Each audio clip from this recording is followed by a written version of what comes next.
It's one small step for man, one giant leap for mankind. That's a good step. Yep. About a 3-footer.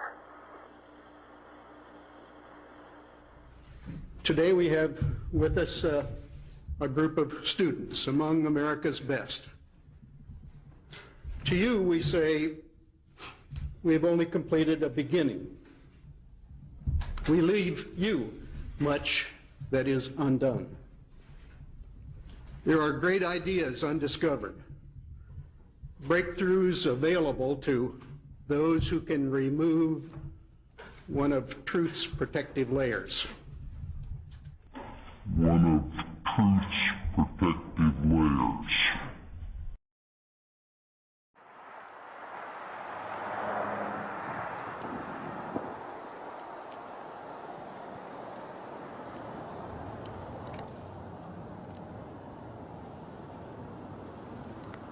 You are about to embark on a one-way journey to the greatest lie ever told.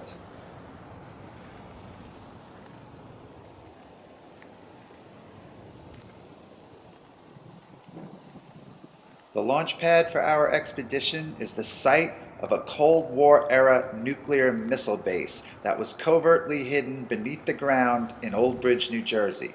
Underground silos stored the Nike Hercules nuclear warhead, and the residents of this sleepy town had no idea it was even there, for this was an age of great secrets.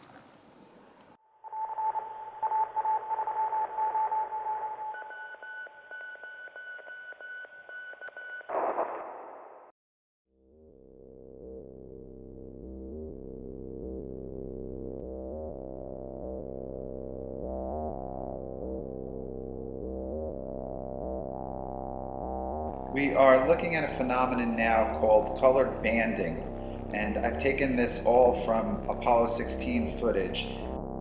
You can see that every time something goes by the camera lens quickly with any pace to it, it gets this colored banding on it. And that goes for shadows as well. And I'm going to slow it down here so you can see when the shadow is created, the colored banding happens, and that's a freeze frame of the color banding around the shadow.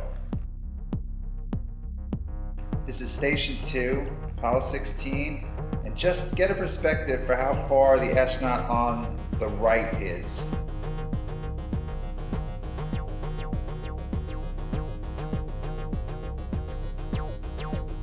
And the camera we're watching this through is the color TV camera on the rover, which is controlled from Houston. And note the light source in the visor of the astronaut walking by. And now we're going to cut a little further in this clip. Pay attention to what happens. Just a very impressive sight as far as the boulder goes. They're all angular.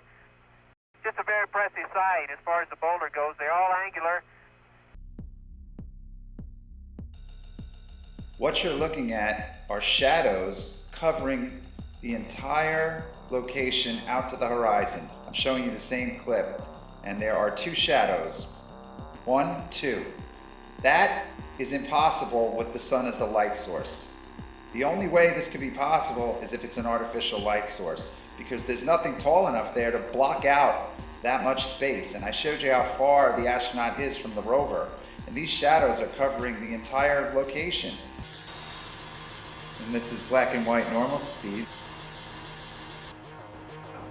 See his backpack? Light, shadow. Okay, now let's take one black and white, slow down. Also note that the image is shaking because the other astronaut is at the rover. It's as if something has fallen across the light source, causing fast-moving shadows.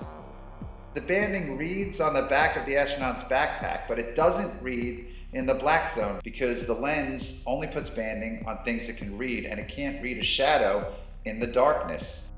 If the light source is the sun, how do you block out the sun with two guys on the moon?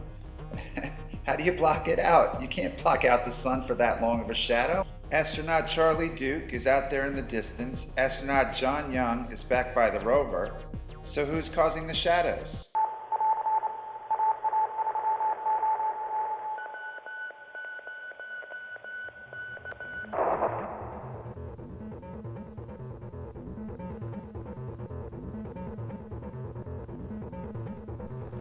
This is a diagram of the MESA table, which sits on the lunar surface in front of the lunar module. At the bottom, that rectangular bag is called the equipment transfer bag, and that is the thing we are going to be paying attention to in this clip. Now, on the right, you'll see the other astronaut, and he's moving away from the ship, and he's fooling around with the UV camera. The astronaut in front of you is about to turn and go back towards the MESA table and the equipment transfer bag, and when he does, on the right, you'll see the equipment transfer bag swinging. It's just swinging back and forth, and it's going at about the same pace. It shows no sign of the momentum slowing down. It's just going back and forth as if some sort of vent is blowing on it. But there's nothing that can be blowing on it if that's the moon. Because on the moon, there is no atmosphere, there's no wind, there's no air, there's no breeze that can be blowing that.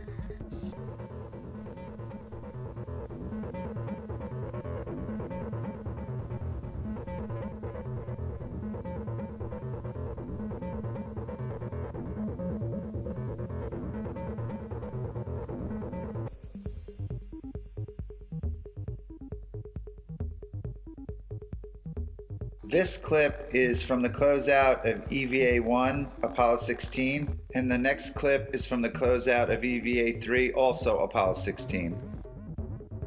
And we're going to see the same phenomenon with the equipment transfer bag. As soon as astronaut Charlie Duke attaches it to the MESA table, it starts swinging on its own again, as if it was being installed right over a vent. But then it gets really interesting because I think they notice it and they discuss it and then take corrective actions. Hey, John. Yeah? Take a look. So. Okay, Charlie, you should have,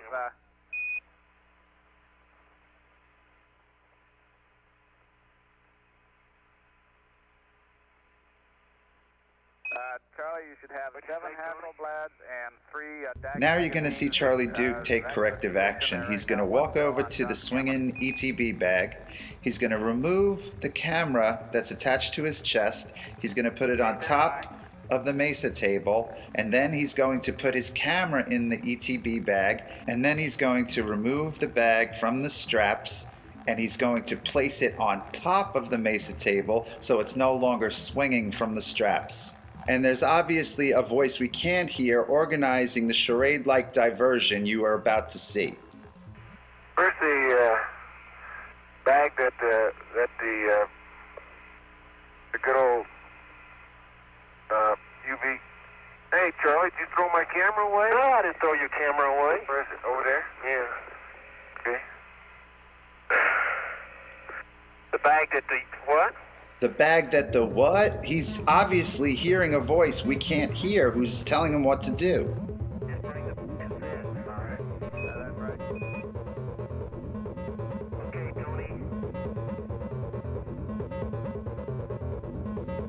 This is just a really strange scene. Now watch as he walks away. You'll see he no longer has the camera.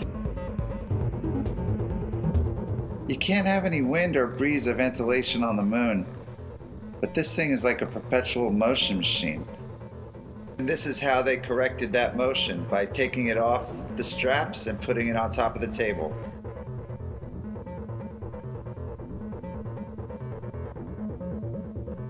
Okay, now let's go back to the first clip from EVA-1 again, and you see the bag swinging on the right. I'm revisiting this not so much to look at the bag, but that strap in the right-hand corner that hangs down from the ship. Keep your eyes on that strap because it's about to get hit by an object.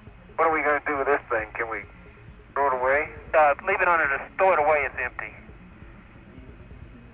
Pull it straight up, there you go. That crummy thing. Well, that's okay. Yeah. Oh.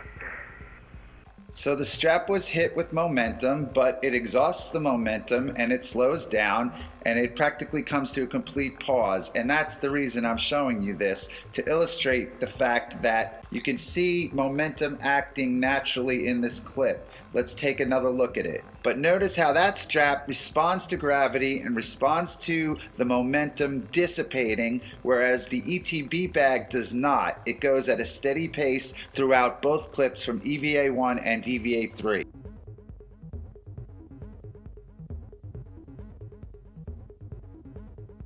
The logical question that comes to mind is whether some mechanism on the ship, some motorized mechanism, vibration, or exhaust is somehow blowing the bag, and the answer is no.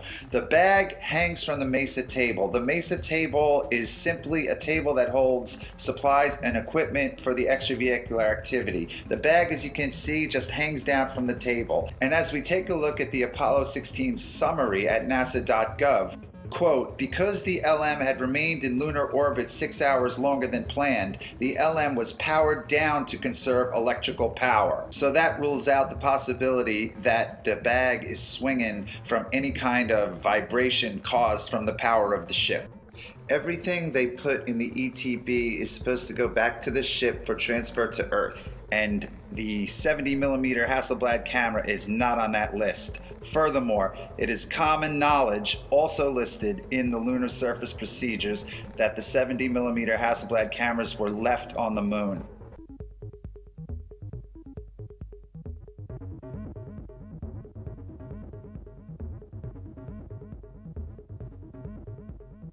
Charlie Duke was responsible for attaching the ETB by the straps to the SRC table at the mesa. It specifically says the ETB is supposed to hang from that table. Charlie Duke is not supposed to touch that bag again or have anything to do with it for the rest of the mission until they are back in the lunar module. John Young has the responsibility of taking that thing off the straps and attaching it to the conveyor when he is entering the lunar module, and then the procedure calls for Charlie Duke to unhook it at that point. Hey, Charlie, did you throw my camera away? No, I didn't throw your camera away. Where is it? Over there? Yeah. Okay. The bag that the what? What's going on right now with him removing the bag and then putting it on top of the table is a total break with protocol, and any break with protocol is by definition a contingency plan, and that's why Charlie Duke and John Young seem so confused in this scene. We got 1, 2, 3, 4, 5, 6 Hasselblads, 3 DACs, SWC, and a CRE. The maps, various other things. Various other things. The problem with various other things is that various other things are not listed on the lunar surface procedures. Various other things directly refers to the camera, which he just stuffed in the ETB. Okay, let me drive this up the hill. Okay. This is a lie.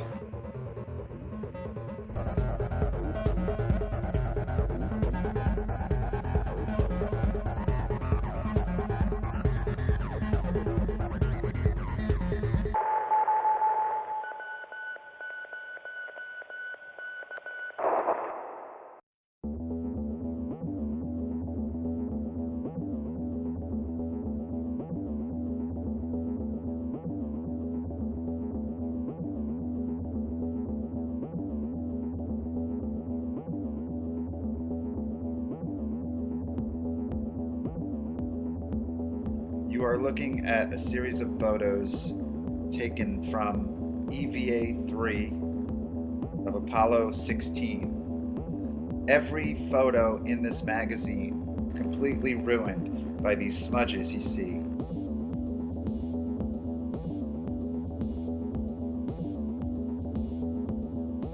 At the bottom of the images, the number 39, that identifies the camera these were taken with.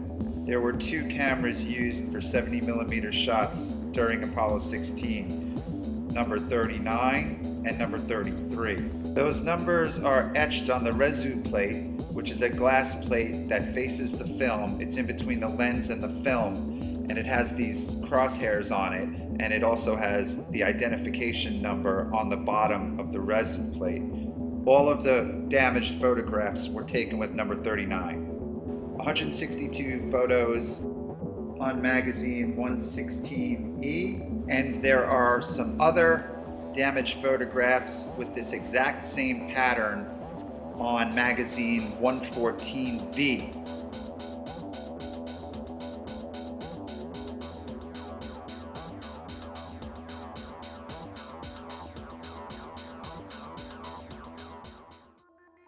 So you've been looking at the cover of the Apollo 16 technical debrief document, and I want to draw your attention to the commentary on this issue. Quote, "The cameras worked nominally, even though we got them real dusty, and it was hard to see the setting after the EVAs. We wiped them down with a wet cloth inside and changed the film outside. Not only that, I guess according to the photo guys, we got some dust inside on the resu. The camera still worked, although it left a couple or 3 streaks across the film." Notice what John Young says about the photo guys. This raises an important point. We'll digress for a second to discuss one of the main defenses that people make to show or argue that we had to have gone to the moon. And they often say that there would have been so many people involved in the conspiracy it would have been impossible to keep it quiet. The only people who would have known about the hoax would have been those on a need-to-know basis, and that would have been very few people. You have your astronauts, you have the people filming everything and building the locations, and you have the people authorizing it, and that's it. Everybody else would have been doing their one task in the line and sequence of events that they were responsible for. And this segues into another defense made by people who believe we went to the moon, and that is, why didn't NASA have them do things over after they made mistakes? And the reason for that is that this was live, and not everybody was in on it. And those hundreds of people you see at Mission Control, they're not in on it. You got the surgeons, they're monitoring the heart rate. You have the data guys, they're monitoring whatever is coming in on their feed. And everybody is looking at a live event, and all over the world people are monitoring a live event. So there were no do-overs.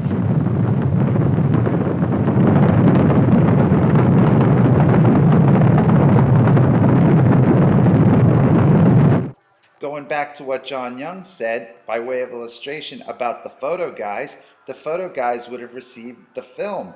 The film couldn't be developed on the moon. It had a chain of custody. That had to take place, and those guys were not in on it.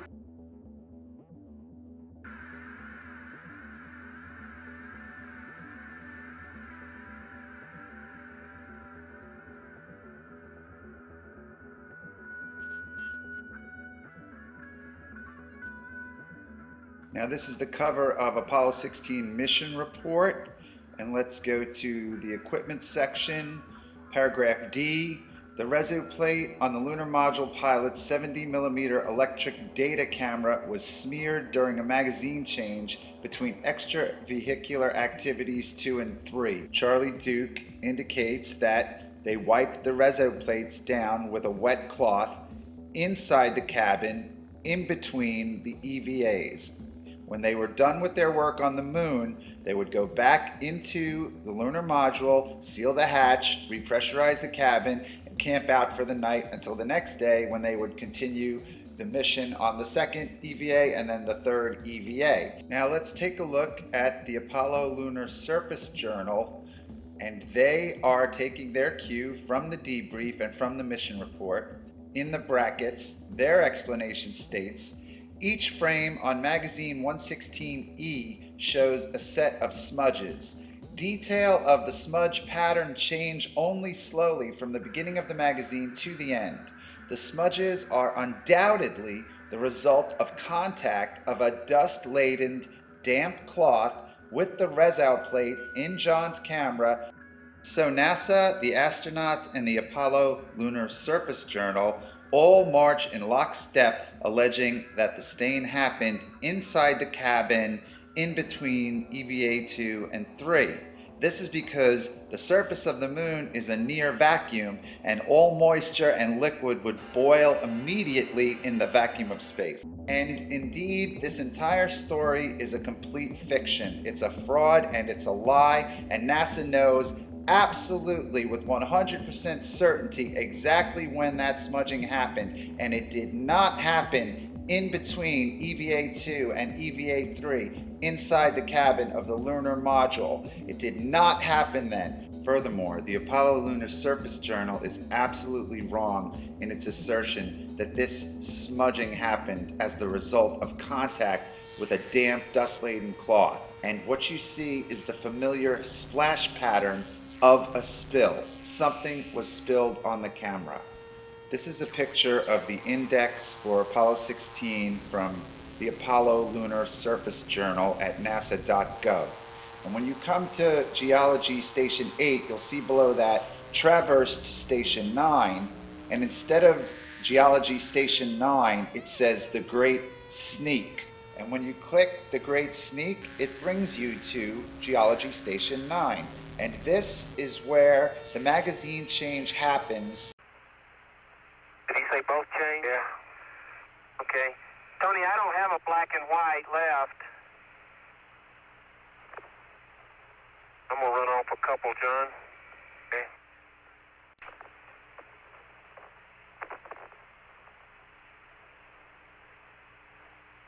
I'm out. 3 frames to go and I'm out.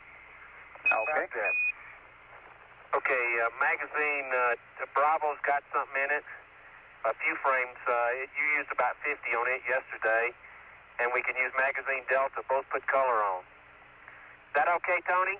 Okay, that sounds fine. Let's put Bravo on John since he doesn't shoot while he's driving. And here are the final 3 shots taken with 107C directly at Station 9 during EVA-2. And these are not marked by the smudges. Concluding that magazine at Station 9, none of them are marked by the smudges. They are absolutely perfect.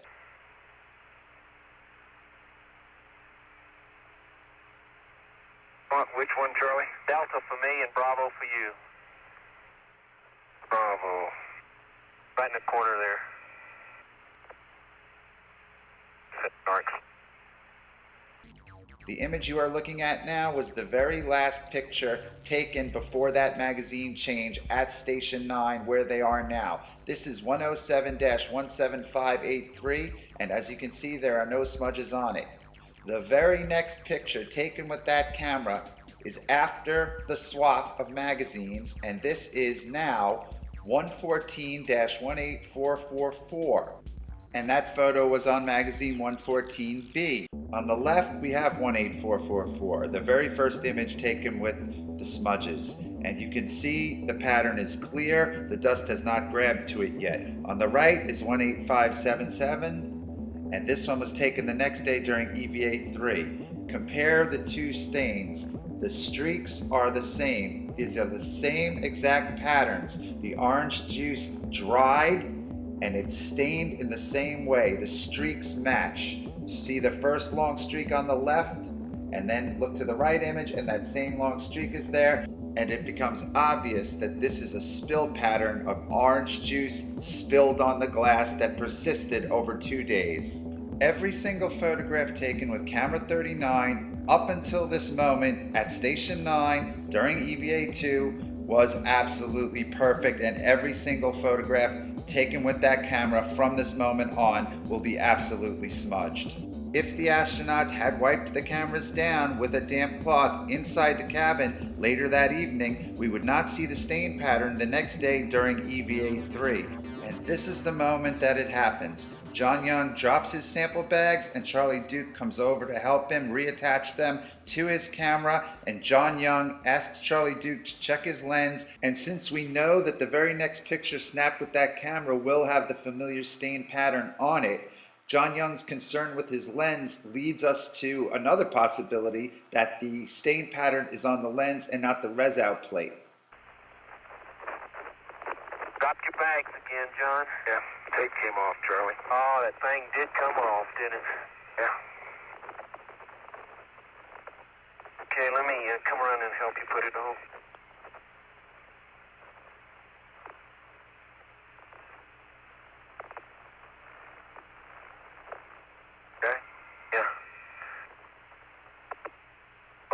still there. Just thing just peel off front of the tape.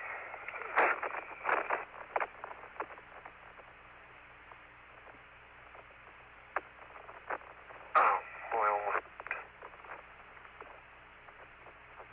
only happens in training. You got it. That's my lens. Turn into the sun. Okay. But your finger. It's okay. Wanting to see that.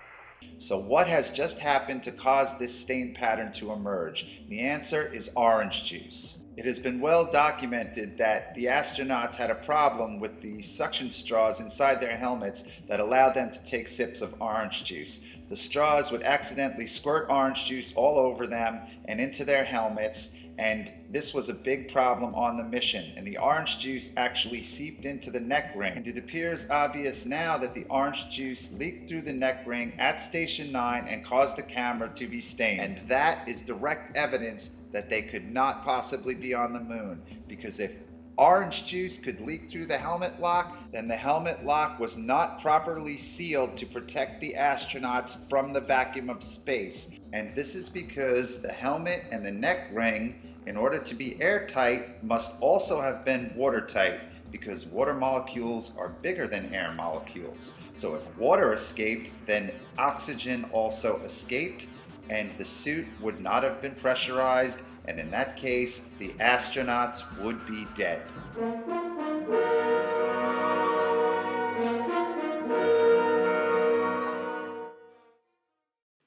To better understand the purpose of a lunar spacesuit, let's let our friend Andy Astronaut demonstrate the hazards lunar explorers will encounter. If Andy were to step out on the surface of the moon without a spacesuit, this is what would happen. In the near vacuum of space, the gases within his body would immediately expand.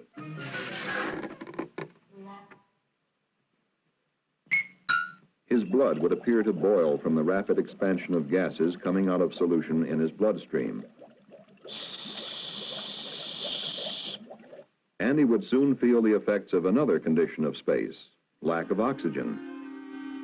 After 20 seconds in a vacuum and without oxygen, Andy would be trading in his astronaut wings for a more permanent variety.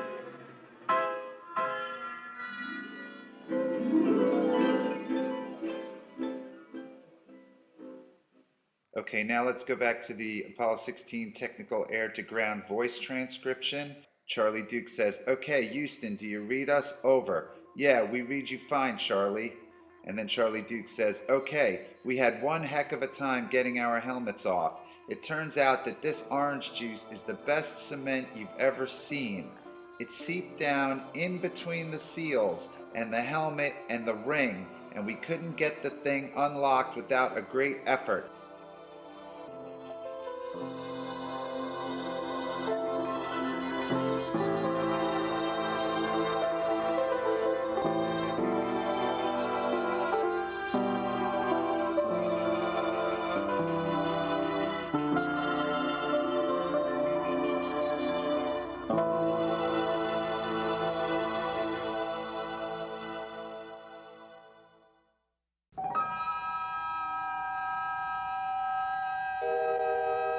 Christmas, 1968, when man first cut the silver cord of Earth's gravity to orbit the moon.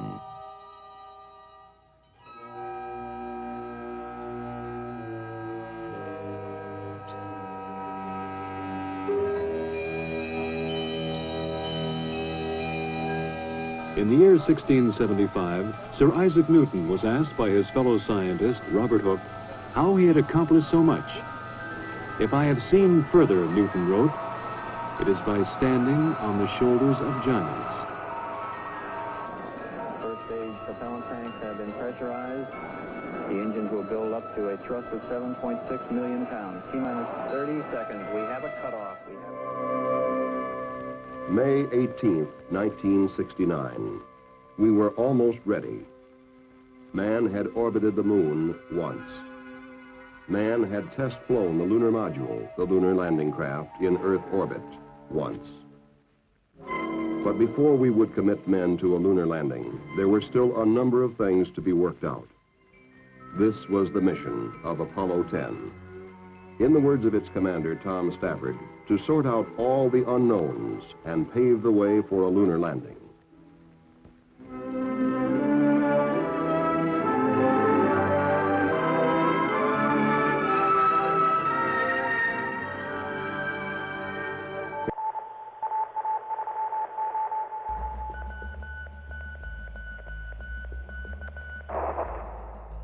In the first 3 segments, I'm quite certain about the conclusions that have been drawn, and we will return to the heavy artillery in the final segment. But for this segment, I want to sort out a few unknowns. And these are pieces of information that I've discovered which are of peculiar interest to the entire moon hoax culture. Now, I am not the first to suggest there's some sort of Geppetto character in the rafters above, pulling the astronauts by some sort of harness with fishing wire. Like, why does Charlie Duke want John Young to push on his head here? Oops, here we go again. Give me a help.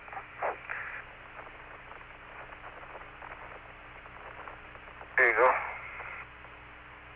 Okay, just push, start pushing on my head. Give me a hand. Okay, here we go. So he pushes down on his head and his feet seem to levitate backwards. Now check this out. They appear to be jumping about 5 feet in the air. We were going to do a bunch of exercise that we had made up as the Lunar Olympics. Show you what a guy could do on the moon with a backpack on. But for a 380-pound guy, that's pretty good. They threw that out. Yeah, jump flat-footed, straight in the air. 300, about 4 feet. Wow.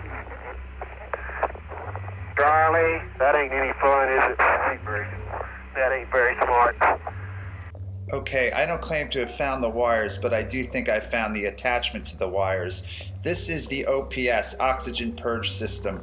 The arrows are pointing at those little bars there. Those bars were originally designed to carry a bag on them, but the only mission they actually used the bag was Apollo 12. And here you can see the strap from the bag attaches to the top of the backpack on that bar. And even though they didn't use that bar for anything else on later missions, the bar remained part of the equipment.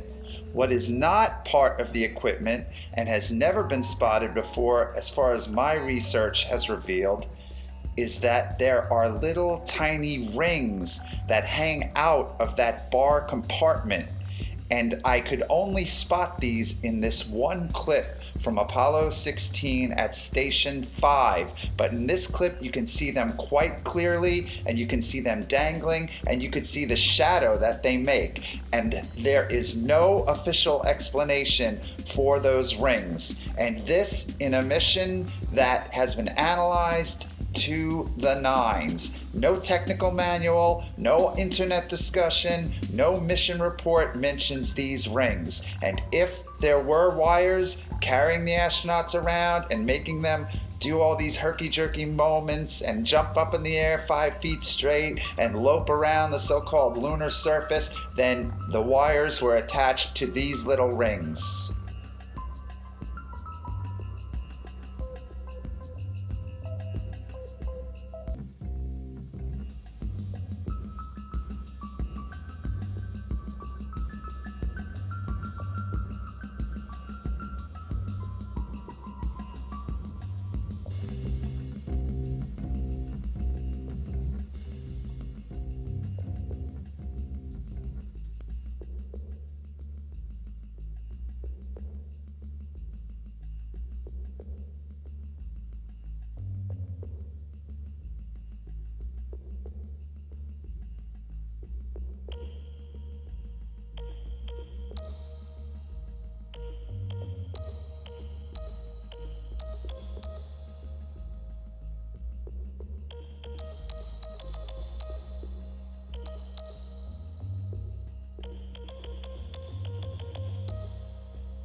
So we pick up the action on EVA-3, Apollo 16, and the astronauts have just returned from House Rock, which is that big rock they were gallivanting in the beginning of this segment.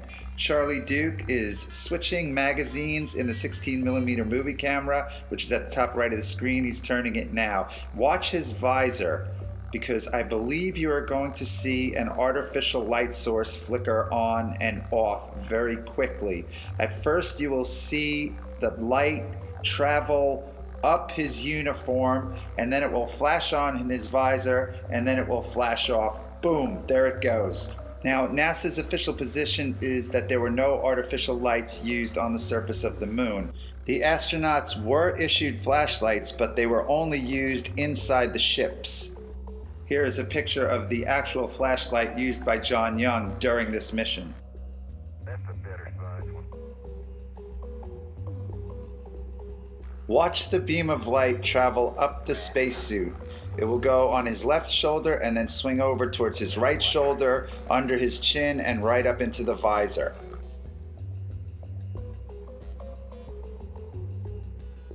There, you just saw it again, and now we're going to watch it in slow motion. Just look to the right of the arrows, keep your eye below the visor, and watch the beam of light. There it is, and then into the visor. Boom. The light source is below the horizon. It's coming from underneath the shot, not above it. It's not the sun. It's an artificial light. The light flashes on beneath the rest of the scenery. In every other shot, you see the sun must be at the top of the visor.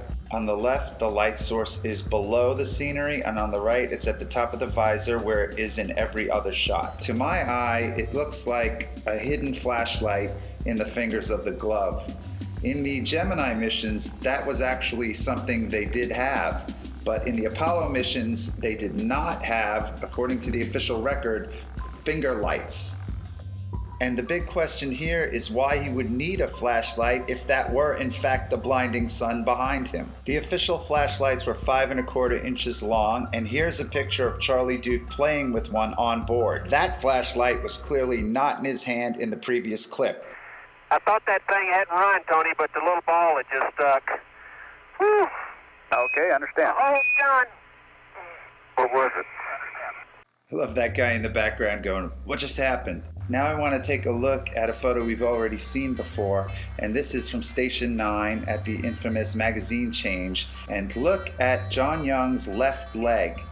It appears there is a slit in his pants, and a pen light is shining fluorescently right out of it.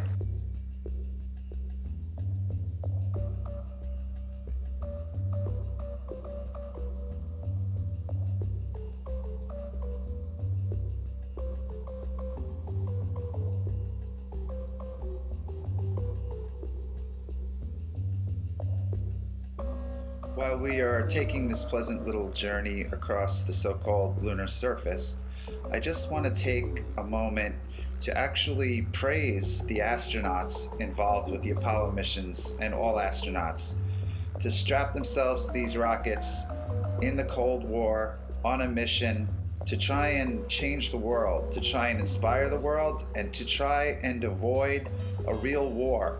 This was an attempt to project technological superiority, and if it could be done without firing a shot, then great, more power to them.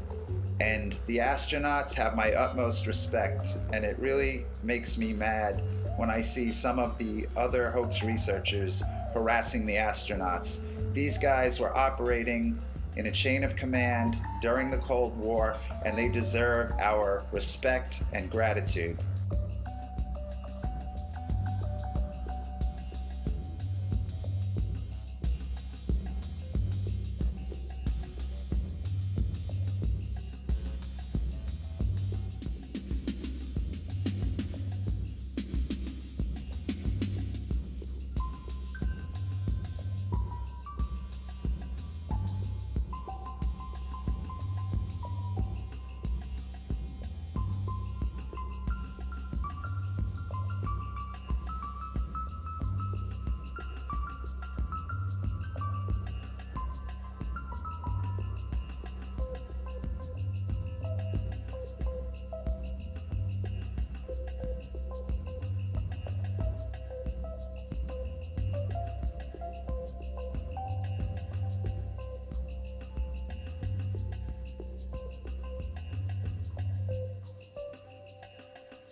You see, the vibration of my voice box makes the air vibrate between us.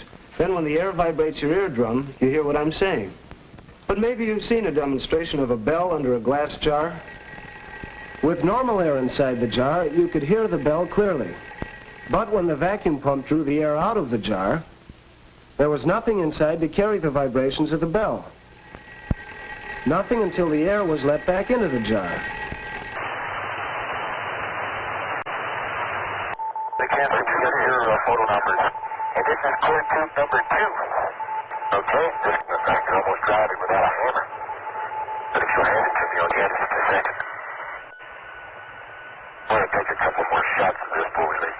Get all in, I get the pictures. Alright? Driving in real easy, Houston.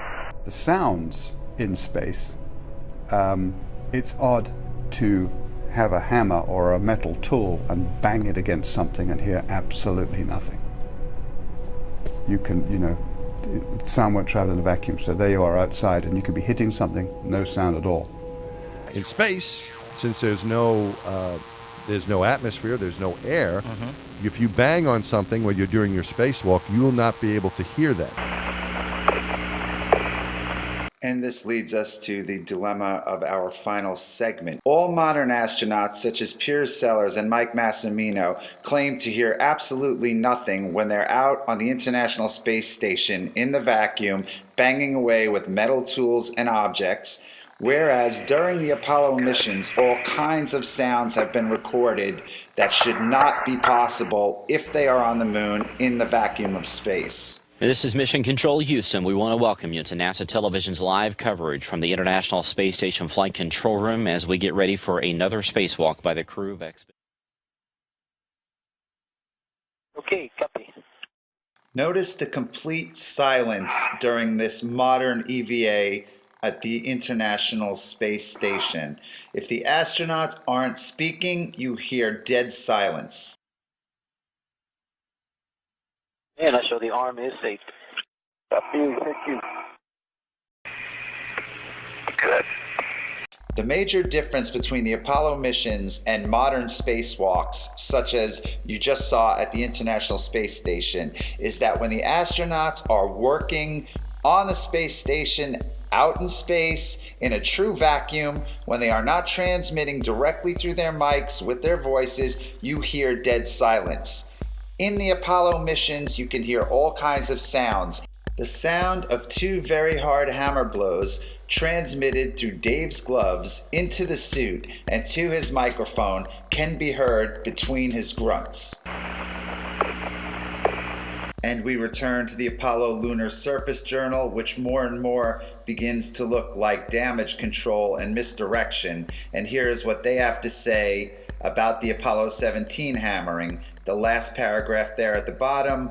What seems likely is that when Gene hits the rock, the hammer rebounds against the palm of the pressurized glove, creating a sound wave in the suit loud enough to be picked up by the microphone at Gene's lips. In brief, the suit acts like a drum. But the suit never acts like a drum at the International Space Station, where we are about to watch an astronaut use a power tool.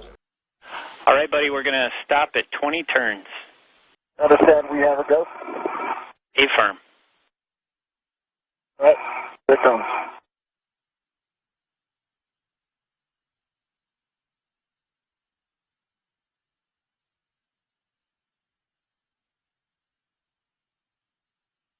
Total, utter silence, which is exactly what you are supposed to get if you are in the vacuum of space, and it is exactly what you get in all modern spacewalks. Now let's return to Apollo 12. Okay, just the fact you're almost driving without a hammer. But if you'll hand it to me, I'll get it in just a second. I'm going to take a couple more shots of this before we leave. Get all in, I get the pictures. Alright? Driving in real easy, Houston. That does not sound like the spacesuit acting like a drum at all. It sounds like a metal hammer striking a metal object repeatedly with authority. Pictured is Alan Bean during Apollo 12 striking a metal core tube into the so-called lunar surface with a metal hammer. This is an interview with Apollo astronauts Alan Bean and Pete Conrad, done by the Apollo Lunar Surface Journal. They are once again taking the position that the sound is coming through the hand and transmitting into the microphones in the helmet. Alan Bean says, "I would have said it wasn't possible," and Pete Conrad responds, "The other guy can't hear it." If the sound is coming through Alan Bean's microphone, then like his voice, it must be transmitted directly into the headset of Pete Conrad, so his statement makes no sense. Alan Bean's statement makes a lot of sense, since it would not have been possible in a vacuum. When Bean says, "I would have said it wasn't possible," he has science on his side. And he also has NASA on his side, at least up until August 19th, 2011.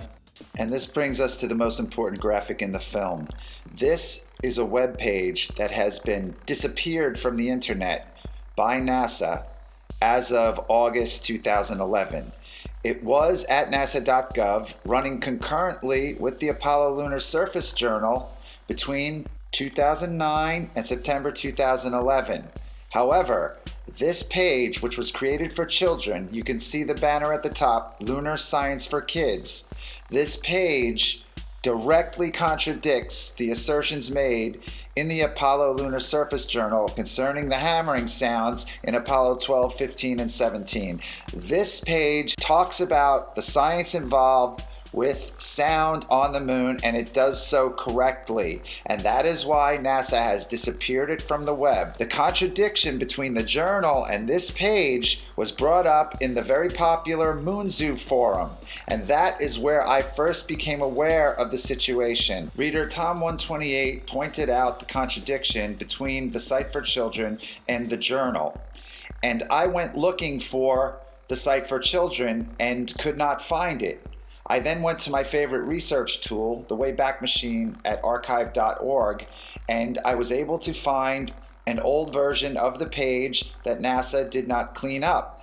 And whenever I see information go missing from the web, it always starts me thinking, and this was the genesis of the film. At that moment, I became a NASA moon hoax researcher.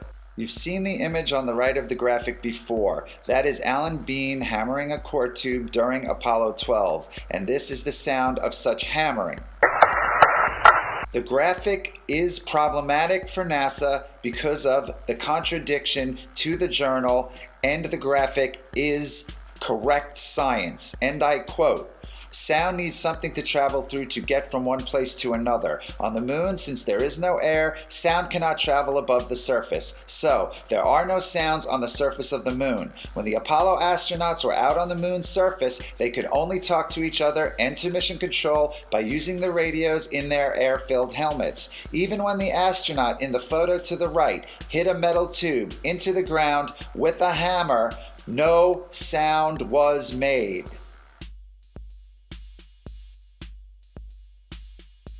All of the sounds so far analyzed were made by the astronauts as they were handling tools, but now we are going to analyze some sounds that are made a distance away from the astronauts.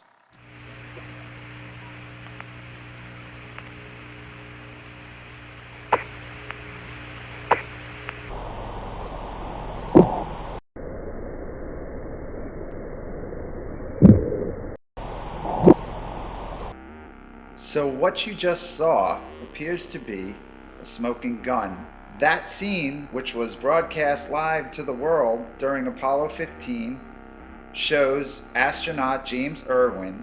He takes this cord or band off of a canister, and those canisters are in the mesa table, which Irwin is standing in front of. He unravels the cord, which has two metallic locks at the end of it, pictured here. They look like bullets. He takes that off, he unravels it, he reaches back with his right hand, and he throws the cord away. Let's take another look at it.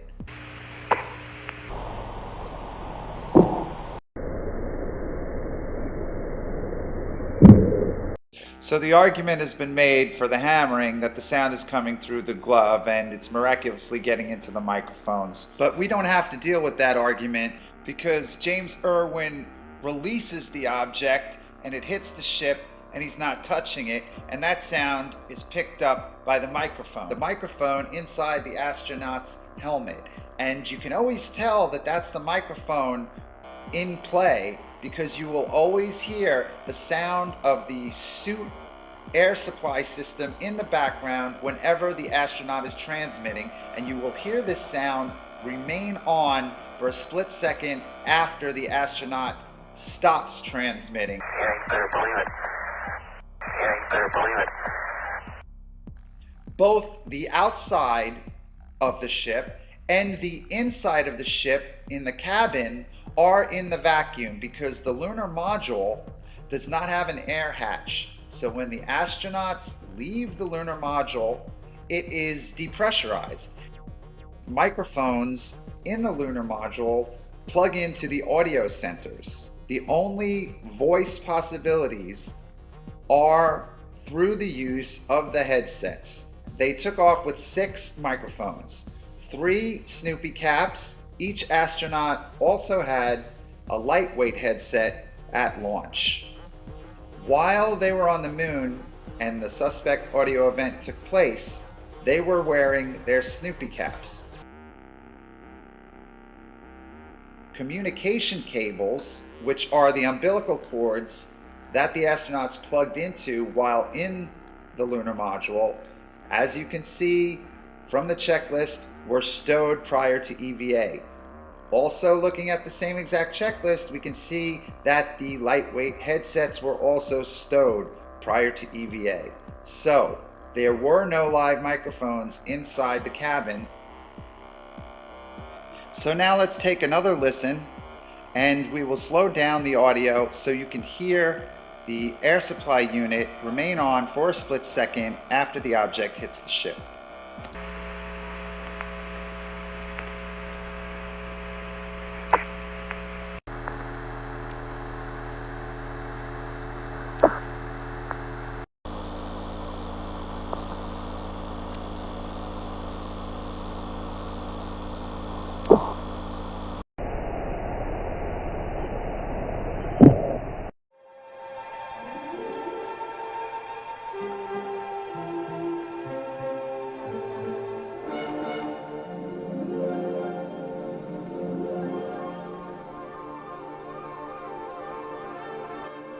I don't believe man has landed on the moon, but the film does not prove that either way.